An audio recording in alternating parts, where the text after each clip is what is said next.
Mapagpala, mapagbiyaya at makadiyos po na gabi sa bawat isa. Makibigan, tunghayan po natin ang mga awit 71:5 na nagsasabi, Panginoon, sa iyo ko inilagak ang pag-asa. Maliit pang bata ako, sa iyo'y tiwala na.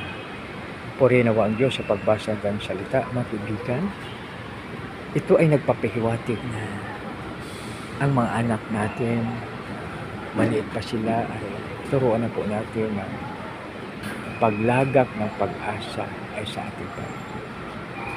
Magkaroon sila ng takot sa ating Panginoon.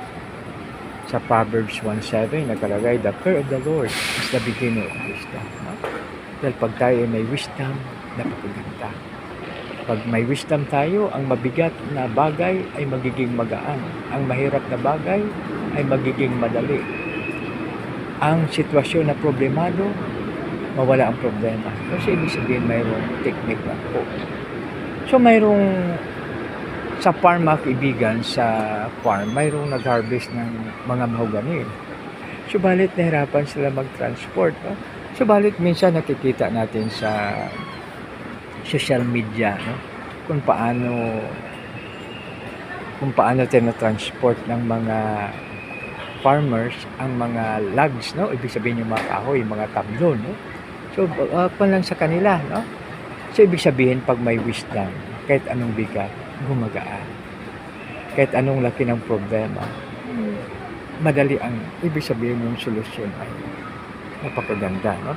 Kaya ang pinakamaganda na tingin kay Lord ay ang wisdom, no? Tulad si Aring Solomon, no? Ang wisdom ang hiningi niya upang mapamalaan niya ang bayan Israel. So yun po, mga kaibigan. So ating babasahin ulit. Panginoon, sa iyo po inalagak ang pag-asa. Maliit pang bata ako, sa iyo'y tiwala na. No? So, ang pinaka-hope natin ay ang ating Panginoon. Mahirap kasi magkaroon tayo ng sitwasyon na pagiging hopeless tayo. Kasi, ang ating Panginoon, anytime pwede tayong tumawag. So pag halimbawa doon sa ating Pangulo ng Bansang Pilipinas, no? Mag-appointment tayo, marami pa tayong dadaanan at saka matagal pa. No? Schedule pa po kayo, tapos may screening pa yan. No? Tapos kahit na sa mga, diba, kausapin mo yung doktor, no? Magpa-check up tayo sa doktor, lalo sa pag-government hospital, ano ka pa? Schedule pa. No?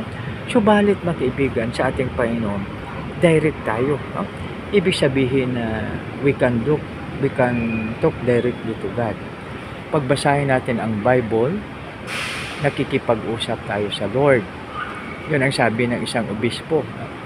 Tapos pag tayo ay nagpipray, tayo ang nakikipag-usap sa ating Panginoon. No?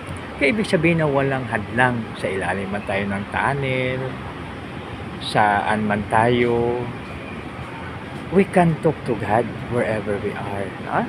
So kaya yan ang the best na ating privilege, na obra maestra ng ating Panginoon, dahil anytime, anywhere, whatever the situation, we can talk to God. Kaya dapat ang pag-asa natin ay sa Kanya. Kasi siya ang may control ng lahat ng bagay. No? Pag tayo ay sa Kanya, napakadali, no? Napaka-the best pag tayo ay sa ating Panginoon. Napakaganda, mga kaibigan, pag tayo ay sa ating Panginoon. Kaya, no need to worry, no? Dahil ang ating Panginoon, anytime, pwede nating tawagan, no? So, kaya, mga kaibigan, kung halimbawa, mayroong nag-hurt sa iyong heart, no need to worry. Sabihin kay Lord, kasi minsan hindi natin maiwasan na ang ating heart ay ma-hurt ng iba sa magitan ng kanilang salita o kung ano pa man.